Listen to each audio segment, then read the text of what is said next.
In this video, I'm going to show you the Lyft Extra Comfort Requirements. To be eligible to receive Extra Comfort ride requests, drivers need to meet the following criteria: drive an eligible vehicle, which I'll talk about in a second, completed at least 100 trips, maintain a minimum rating of 4.85, 0 safety flags in the past 20 rides, and no more than 1 cleanliness flag in the past 20 rides.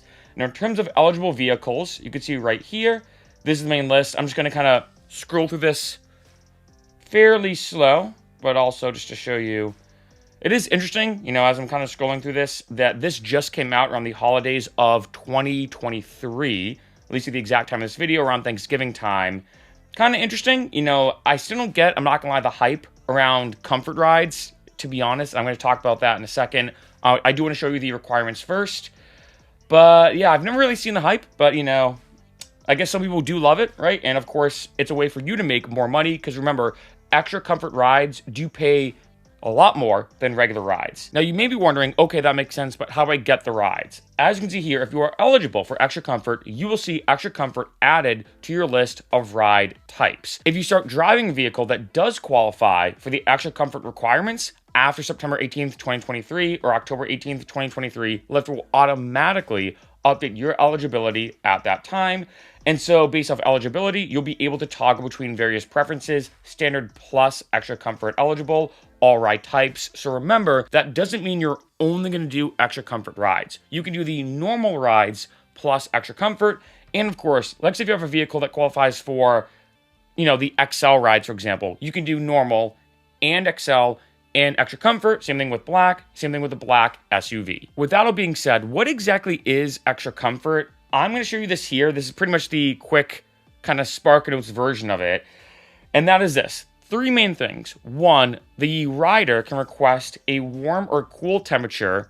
2, a quiet ride. And 3, help with their bags. You can see right here, this is how it would look for the person that they can select the temperature. Do they want a quiet ride or not?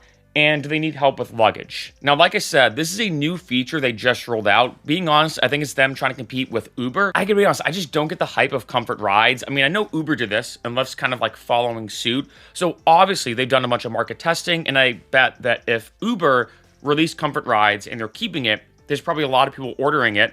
So Lyft said, hey, you know what?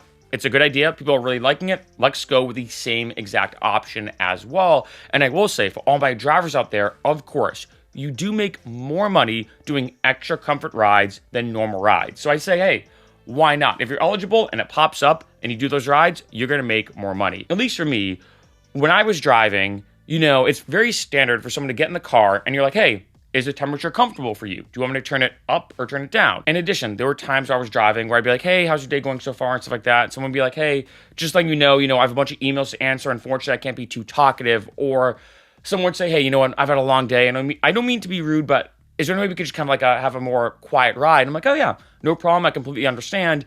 And then 3, when it comes to the luggage, I feel like that's kind of standard. I mean, every single time I've driven and I pick somebody up to bring them to the airport, I always get out of the car and help them with their stuff, and vice versa. I don't think, and I was thinking about this before this video, I don't think I've ever taken a Lyft or Uber that when I had my luggage with me, that they didn't get out of the car to help me. Like right now, I'm actually back home in East Long Meadow, Massachusetts.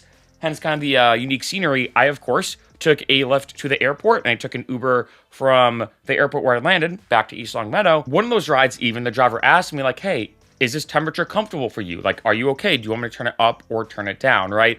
So I do feel like the 3 main perks of the extra comfort are things that I feel like are almost, I'd say, standard when it comes to a ride. I mean, in addition to, a lot of it is kind of body language and reading the person. I mean, there were times where I was driving, someone would get in the car, and I'd be like, hey, good morning, how's your day going so far? And they'd be like, good, and they go right to their phone, and I can tell, okay, they definitely do not want to talk. I will say, though, I have been in some Uber and Lyft rides, say as a passenger, where I get in, I've, say, had a long day, and I'm just, super tired, and I'm on my phone and they keep trying to bring up conversation. I think a lot of drivers do this either A, maybe because they're just very talkative, or B, I know a lot of drivers, I think especially in the beginning, feel like that if you don't talk, you might not get a 5-star rating, right? And if anything, sometimes if you talk too much, it might cause you to get a lower rating, right? If you don't read the person well enough. But I will say, I guess it is kind of a cool feature though. Let's say if you're like, look, I just want a quiet ride. I want someone to help me with my stuff. I don't want to talk or have to have a conversation. I'm just like completely brain dead, or you've got a long day, you're tired, and you just want to kind of tell them what you want and what you need on the app, and then you kind of set it and leave it alone. I guess I get it, but hey, at the end of the day, for all my drivers out there, if you do qualify, the most important part of this video, I think, if you do qualify for the extra comfort rides, you're going to make more money doing those rides.